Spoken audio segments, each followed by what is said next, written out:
L'Averad, émission du consistoire israélite de Marseille. Marc Mimoun. Bonjour à toutes, bonjour à tous. Donc l'émission L'Averad, l'émission du consistoire israélite de Marseille, l'émission de votre consistoire. Avant même de remercier Amy qui est toujours à nos côtés, de remercier mon invité qui est à côté de moi, que je vais vous présenter dans quelques minutes. Je voudrais vous dire à chacun de vous encore mille merci pour votre présence dans toutes nos actions communautaires. Depuis le 7 octobre, on voit qu'à Marseille, il y a vraiment une notion d'unité qui était en train de s'installer. On vit tous des moments troubles, aussi bien en pensant à nos frères en Israël, nos otages qui sont toujours là-bas, plus de 8 mois de guerre à ce jour, et bien sûr les événements politiques en France qu'on n'arrive pas du tout à définir, ni même à se positionner. Donc peut-être un petit moment d'ouverture musicale émis avec Egal Golan, Am Israël Chai, qui va nous donner un petit peu de force, et on se rejoint tout de suite pour l'émission L'Averad.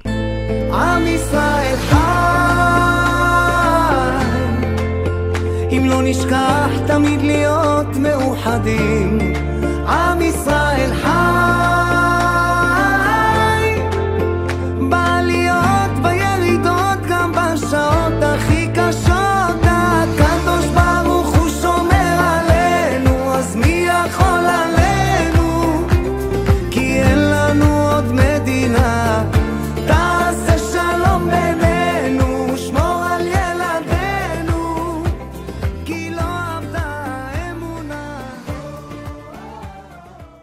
Amy, merci beaucoup pour avoir lancé ce moment musical. Donc vous êtes avec l'émission du consistoire israélite de Marseille et vous savez que le consistoire a un devoir, c'est de s'occuper des gens de la naissance à 120 ans le plus tard possible à leur départ.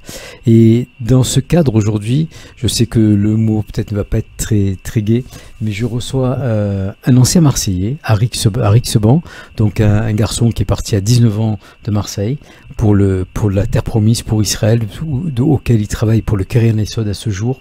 Il fait un travail exceptionnel de ce qu'il m'a dit. Je ne le connaissais pas avant l'émission, je vais être honnête avec vous. On a discuté avant de prendre l'antenne. Et Arik va se présenter évidemment, mais aujourd'hui il va venir nous parler des legs. C'est-à-dire les legs, ce sont des gens qui malheureusement en fin de vie, qui ont un patrimoine, qui ne savent peut-être pas comment l'utiliser ou qui n'ont pas de gens à qui le distribuer. Et donc le Keren Hayesod fait partie donc de ces très belles associations qui sont là pour vous aider et vous conseiller. Arik, bonjour. Bonjour Marc et merci de me recevoir. Merci à toi de venir surtout. Et au passage, j'aimerais aussi qu'on remercie Rachel et Bertine, nos amis du Keren Hayesod, une association qu'on aime énormément et avec qui on aime beaucoup travailler, aussi bien avec Rachel qu'avec Bertine, qui ont un dynamisme et un amour de la fonction et un amour pour la communauté juive et la terre d'Israël qui est assez exceptionnel. Et à travers les mots qu'on cite tout à l'heure, Arik, j'ai bien compris que tu es de la même trempe. Oui, c'est ça. Alors d'abord, à nouveau, merci. Alors je me présente, Arik Seban, je suis né à Marseille, j'ai grandi à Marseille. J'ai fréquenté un peu les mouvements de jeunesse et à l'âge de 15 ans, 16 ans, j'ai déjà très vite compris que ma vie devait se faire en Israël et j'ai eu cet amour pour Israël très tôt, ce qui fait que à l'âge de 19 ans, j'ai réalisé mon rêve et je suis monté en Israël. Alors au début, on monte en Israël et on comprend pas tout à fait où on va ou ce qu'on veut faire et comment ça s'est fait. Mais avec une perspective de 30 ans en arrière, j'ai eu cette chance de pouvoir très vite intégrer le département de l'Aliyah à l'Agence juive en tant qu'étudiant et par la suite le Keren Hayesod. Alors l'Agence juive, le Keren Hayesod et la Histadrut Hatzionit, le mouvement sioniste, ce sont les institutions israéliennes. Ce sont les institutions qui sont en fait les institutions juives qui appartiennent au monde juif, au peuple juif et qui existent depuis plus de 100 ans. C'est grâce à eux justement qu'on a pu réaliser nos rêves. C'est grâce à eux que moi j'ai pu rencontrer Israël et depuis que je suis en Israël, j'œuvre au sein de l'Agence juive et du Keren Hayesod pour des actions qui sont des actions d'abord d'ordre national et des actions qui sont des fois beaucoup plus discrètes. Voilà. Ce qui fait qu'aujourd'hui, j'ai été 4 ans délégué du Keren Yesod, 4 ans permanent délégué du Keren Yesod à Genève, en Suisse, où j'ai rencontré une communauté excessivement proche d'Israël. Et d'être de retour à Marseille après tant d'années, d'abord je suis très ému. Très ému. C'est une communauté qui a toujours été très proche d'Israël, toujours, par toutes ses actions. C'est une belle communauté. Et revenir 30 ans après, parler du Keren Yesod, parler d'Israël dans cette ville que j'adore, ça m'émue énormément. Alors merci beaucoup Marc de me recevoir. Et voilà, je pourrais parler du Keren Yesod pendant des heures. Je sais bien. Une émission ne dure qu'une trentaine de minutes, Harry. Donc on va parler aussi de ta fonction aujourd'hui, d'une des raisons pour lesquelles je t'ai invité. Et tu as accepté cette invitation très rapidement et je t'en remercie. Donc de parler du leg. Alors c'est un mot parfois qui dérange. Pendant longtemps, surtout dans notre communauté, tout ce qui avait attrait à la fin de vie, à un certain âge, on avait du mal à parler. Aujourd'hui, malheureusement, on a des maisons de retraite qui existent, on a des endroits pour s'occuper des personnes âgées, et puis on a beaucoup de personnes aussi qui, en fin de vie, sont un petit peu perturbées et ne savent pas comment peut-être faire profiter, on peut dire ça comme ça, du patrimoine qu'ils ont. Alors, Harry, comment ça se passe tout ça? Je sais que c'est délicat de parler de ce genre de choses, mais c'est bien aussi d'en parler. Non, alors d'abord en introduction, pour nos auditeurs, le Keren Yesod est une institution israélienne régie par une loi Keren Yesod de 1956. C'est l'institution qui permet justement de collecter des fonds pour Israël. Est-ce que le Keren Yesod est ONG ou pas une association ONG? ONG. D'accord. Entièrement. En France, elle est reconnue d'ordre public, ONG, loi 101, c'est ça.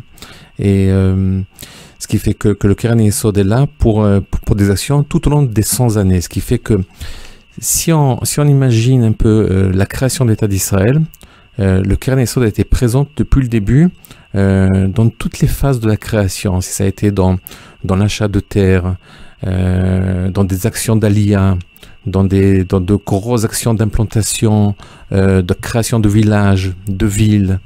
Beaucoup d'aide aussi aux orphelins. Beaucoup d'aide. Alors au fur et à mesure que les années sont passées, vous êtes adapté à la situation. On s'est adapté. Le Keren Yesod, qui est aussi sous la coupole du gouvernement israélien, qui nous met en action, qui nous propose de dire, qui vient et qui nous dit voilà, on a besoin d'aide à ce niveau-là.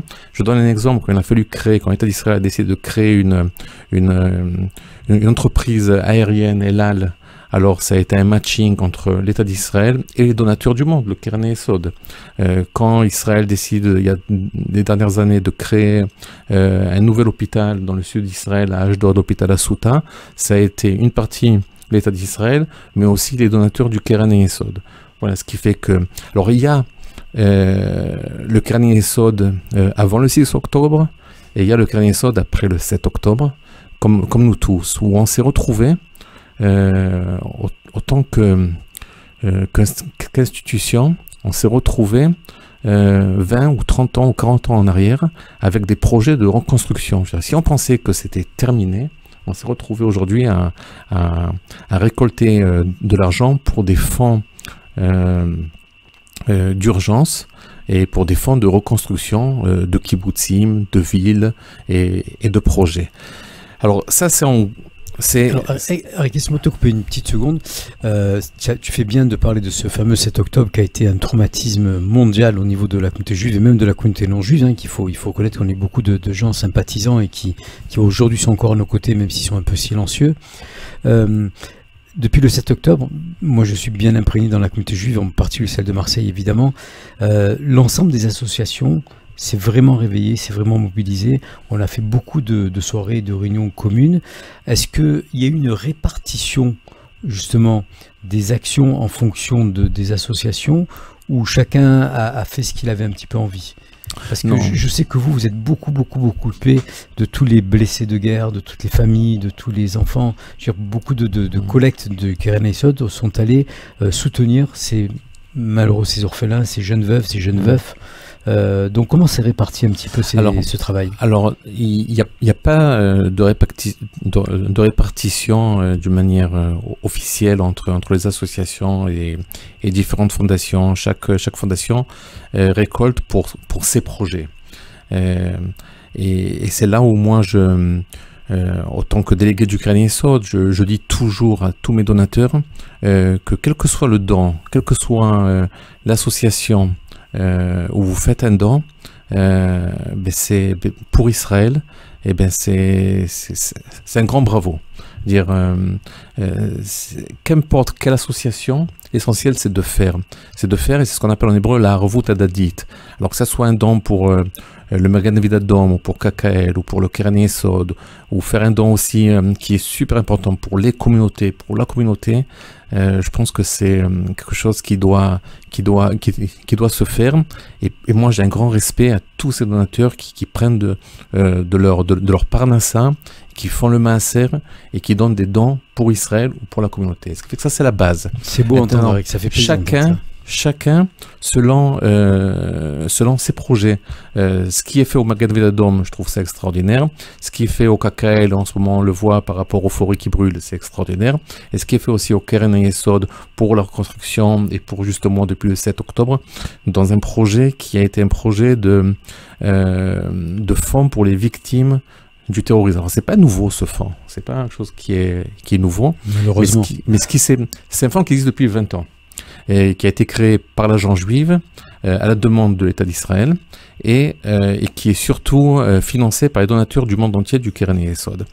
Donc, par rapport aux chiffres, pour qu'on comprenne ce qui s'est passé jusqu'au 6 octobre, ce fonds, il y avait à donner en tout en 20 ans 5000 aides de soutien immédiate à des personnes atteintes par le terrorisme d'une manière immédiate. C'est-à-dire que, je prends un exemple, moi-même, dans la semaine du 7 octobre, un missile nous est tombé en bas de la maison, ce qui fait qu'on a dû partir. Ce fonds, d'une manière immédiate, on est parti sans rien de la maison. Vient immédiatement un chèque de 1500 € pour les premières urgences. Pour les premières urgences. Voilà ce fonds-là. Ce qui fait que depuis le 7 octobre, ce fonds est passé de 2 employés à 10 employés et a donné en 8 mois, est passé de 5000 dons d'aide immédiate à 25 000 dons. En 8 mois. Ce qui a été fait en 20 ans a été triplé et quadruplé en 8 mois. C'est pour comprendre à peu près ce choc du 7 octobre et comment ça s'est réalisé en Israël. Voilà, c'est parti d'un des projets. Jusqu'au 7 octobre, les projets étaient plus des projets socio-éducatifs, autour d'aide aux personnes en difficulté ou autour d'aide de personnes âgées. Mais depuis le 7 octobre, on est sur ces projets-là de reconstruction de villes, reconstruction de kibbutzim et des fonds d'aide depuis le 7 octobre. Le 7 octobre, je ne sais pas si vos auditeurs le savent, le 7 octobre, il y a en Israël, le jour du 7 octobre, 22 orphelins total, sans père et mère. Voilà, ce qui fait que dans ce cadre-là. Alors ça, c'est la collecte générale. Moi, je m'occupe de tout ce qui est legs, fonds de dotation, assurance vie, et ce qui fait que ce sont des projets qui sont beaucoup plus sur du long terme. Alors on parle des legs. Et des legs, quand on vient aborder ce sujet, on se dit attendez, déjà je suis pas en âge, je suis pas tout seul, j'ai de la famille ou j'ai pas de la famille, j'hésite, je sais pas. Moi je sais une chose, c'est que quand on commence à réfléchir à où va aller notre épargne après notre vie à 120 ans. Vous savez, c'est comme ceux qui achètent jeunes une tombe. Alors il achète et on dit qu'il y a une bracha, que quand c'est fait, alors ça nous permet de vivre beaucoup plus longtemps. Admet Vesrim. Alors on y pense très jeune et ça viendra beaucoup plus tard. Mais ce leg fait partie comme d'un enfant supplémentaire qu'on a. Alors, il y a des lois en France. C'est pas qu'on peut tout léguer à Israël. Et même si c'était possible, moi, Arik, d'une manière personnelle, je pense qu'il ne faut pas tout léguer à une seule institution. D'abord, Arik, je ne veux pas casser l'ambiance, mais avec les résultats politiques qu'on risque d'avoir, je ne suis pas certain qu'on puisse tout léguer en Israël. Non, alors d'abord dans la loi, on peut pas. On peut pas dire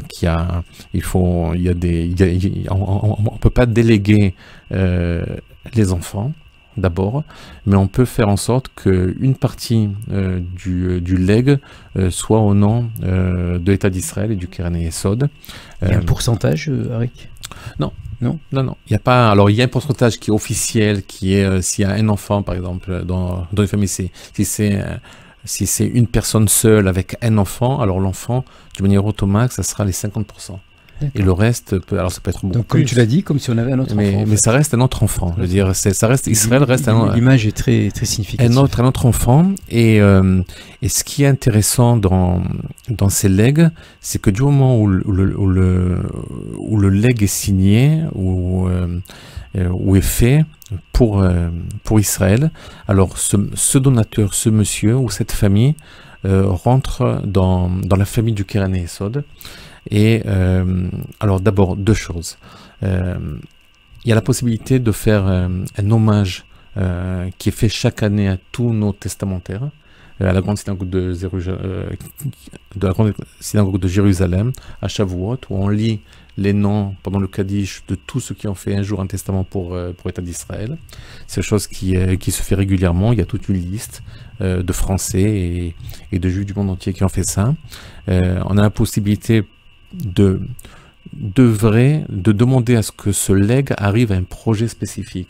J'ai beaucoup de personnes qui lèguent leur argent ou une partie de leur argent ou de leur patrimoine à Israël et demandent que ce patrimoine ou cet argent aille pour un projet spécifique. Ça peut être pour le soutien aux enfants, aux écoles, ça peut être aussi un projet pour des enfants qui sont orphelins, comme ce projet qui est fait. Il y a plein de possibilités. C'est quelque chose qu'on voit avec la famille. Et bien sûr, un hommage est fait. On a la possibilité de faire une plaque aussi à la mémoire d'eux. Moi, je donne un exemple d'une famille qui ont reçu un héritage et qui l'ont légué. Et ont relégué cet héritage à la mémoire de leur maman qui était rescapée de la Shoah, ce qui fait qu'il y a toute une plaque en son nom et une rénovation qui a été faite avec cet argent d'une synagogue, ce qui fait que voilà, avec son nom, un hommage, et cette dame est dans la famille du Keren Yesod pour éternité.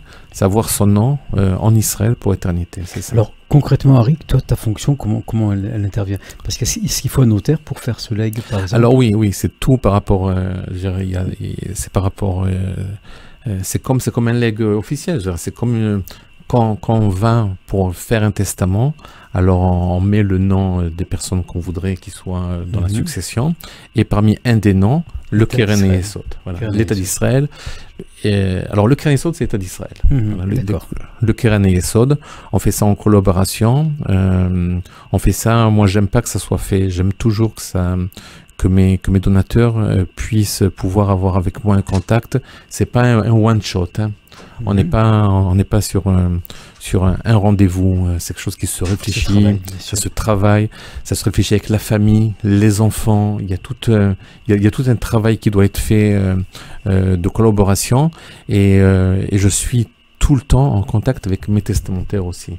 Je veux dire, Ad Me'ave Esrim. C'est quelque chose qui, voilà. Moi, j'aime.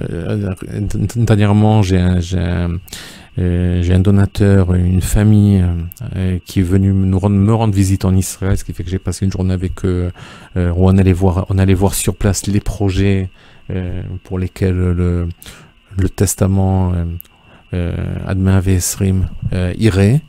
Et voilà. Ce qui fait que moi, ce que je propose, le premier contact, c'est de me téléphoner. Je suis pas régulièrement à Marseille. Je suis sur Marseille une partie du temps aussi sur Paris. Ce fait que je peux donner mon numéro de téléphone, m'appeler ou prendre contact directement avec le Keren Yesod, Bertine, Rachel ou notre déléguée permanente qui est sur Paris, qui s'appelle Karine Boukris. Ce qui fait que elle pourra prendre le numéro de téléphone, l'adresse, prendre le rendez-vous, et je viens et on commence tout un travail. Voilà, les legs, c'est qu'une partie en fait de tout ce monde Keren et Yesod. Il y a aussi un projet très sympa, mais on parlera dans une autre émission, ce qu'on appelle les assurances vie. Et là, c'est un win-win parce que l'assurance vie, c'est quelque chose qui coûte pas très cher. Comme on fait dans nos banques en France, par exemple. Comme on fait dans les banques. Ouais. D'accord, il faudra que tu reviennes nous en parler. Ouais, c'est un très beau projet. Et là, c'est ce que moi j'aime et ce que j'adhère à faire, c'est que cette assurance vie soit en collaboration avec les communautés aussi. C'est-à-dire que Adma Vesrim, la personne fait son assurance vie, une partie pour la communauté et une partie pour Israël. Tu vois, quand je t'écoute, Arik, je suis toujours impressionné de vous écouter, vous, nos frères israéliens, parce qu'on est dans un pays en guerre depuis plus de 8 mois, et on arrive encore à parler d'argent qui ont proliféré, qu'il y a toujours ce côté de vie positive qui est assez exceptionnel, qui fait partie de notre gène, je crois, de notre ADN. Je veux dire, je pars régulièrement en Israël, puisque j'ai des enfants qui habitent là-bas, et donc c'est vrai que quand on est là-bas, on a l'impression que tout va bien, finalement. Et les gens parlent de projets et d'avenir, alors qu'ici on est tous dans un climat d'austérité, d'angoisse, pas permanente je dirais, mais actuellement ça peut se comprendre aussi, quoi. Vous avez ouvert cette émission avec la chanson d'Eyal Golan, Am Israël Chai, et c'est exactement ce message-là que je voudrais véhiculer. Am Israël Chai, c'est pas un message actuel de maintenant. C'est Am Israël Chai depuis le début, depuis toutes les générations. Et chaque génération, on le lit pendant la Haggadah, chaque génération, il y a toujours quelqu'un qui essaye de nous faire du mal. On est toujours là, justement parce qu'on est un peuple uni, fraternel. Et alors moi, je suis juif, marseillais, israélien. Mais si demain, toutes les qualités, quoi. Exactement. Mais si demain je pars en voyage, en Argentine, je tape à la porte d'une synagogue. Ok, je connais personne. Mais cette synagogue, je me sens chez moi. Je suis chez moi. On m'ouvrira la porte. Je serai invité Shabbat. Et les personnes qui me connaissent pas, le fait de rentrer et de dire voilà, je suis de cette même gène, je suis de ma famille, fait qu'on est tous une grande famille. Et cette relation entre la diaspora et Israël, c'est une relation qui est indéfectible. C'est l'union. Israël est inquiète pour sa diaspora. Alors on se bat en Israël, mais on est aussi inquiet pour la diaspora. On en parlera aussi sur d'autres projets qui se font, comment Israël aussi soutient la diaspora, et c'est pas toujours la diaspora Israël, c'est aussi Israël et la diaspora, et voilà. On est là. On aura bien sûr le plaisir de te revoir à nos émissions, de te réécouter, parce que c'est un plaisir, et puis il y a une positivité qui me plaît énormément, et surtout de ta formation au mouvement de jeunesse et tout ce qu'on s'est dit, ça ressemble vraiment à ce que je ressens et ce que je partage avec mes invités. Là, il me reste juste 2 petites minutes pour vous dire une chose importante. N'oubliez pas d'aller voter. Voilà, je m'adresse à vous tous. Je vais être clair avec vous. On a décidé au niveau de la communauté de soutenir les valeurs républicaines au premier tour. Donc voilà, à votre âme et conscience, mais votez bien. Rien n'est perdu pour l'instant, et soyons positifs comme l'a été Arik. La semaine prochaine, je serai en Israël justement, Arik, parce qu'on a eu un beau projet nous aussi. On va offrir un Sefer Torah dans une base militaire à Sderot. Ah, magnifique. Et on a aussi, grâce à des dons, reconstruit une synagogue qui a été touchée pendant la guerre, qu'on va réinaugurer donc la semaine prochaine, et qu'on va mettre au nom du Rav Memoun, ce Rav marseillais que tu as dû connaître aussi. Donc mercredi prochain, je ne serai pas là, je serai à Sderot avec le grand rabbin et une équipe du consistoire, où on aura peut-être la chance avec Amy de faire l'émission en direct, Amy, depuis Sderot. En tout cas, je tiens à tous vous remercier, parce que toute la communauté a participé à ce Sefer Torah, puisque pour 10 € chacun peut acheter un pasouk. Et voilà, on aura la joie, le bonheur, et si tu es en Israël, tu seras notre invité évidemment. Avec plaisir, et surtout que j'ai habité dans cette région de Sharon Negev et de Sderot pendant pas mal d'années. Alors je viendrai avec plaisir. Merci Arik. Tu voulais dire quelque chose? Voilà, je voulais vous laisser mon numéro de téléphone. Alors vous pouvez me contacter au 07 68 35 18 66 ou au bureau de Paris au 01 77 37 70 88 et bien sûr n'hésitez pas, appelez-moi, on prend rendez-vous, on s'assoit, on fait ça tout simplement et on parle d'Israël et voilà, c'est tout. Merci beaucoup, merci pour tout ce que vous faites ici à Marseille et à très bientôt. Merci beaucoup d'avoir présenté ce projet de manière très, très élégante et très positive. Voilà, on te remercie. J'espère qu'il y a beaucoup de gens qui vont téléphoner. L'argent, il vaut mieux qu'il aille là-bas qu'ailleurs, surtout ici en ce moment. Vous m'avez bien compris. Voilà, je vous embrasse à tous. Je vous souhaite plein de belles choses. J'espère que je pourrai vous avoir la semaine prochaine en direct de Sderot. Et puis sinon, passez un bel été, puisque pendant le mois de juillet et le mois d'août, il y aura un petit repos, puisqu'on est en pleine reconstruction de nos locaux qui vont être certainement inaugurés à la rentrée. Et vous serez tous invités, évidemment. Je vous embrasse et bonne fin de semaine à tous. Au revoir. Toda Rabba. משה אומר, אני רוצה לרקוד. Lève Echad, émission du consistoire israélite de Marseille. Marc Mimoun.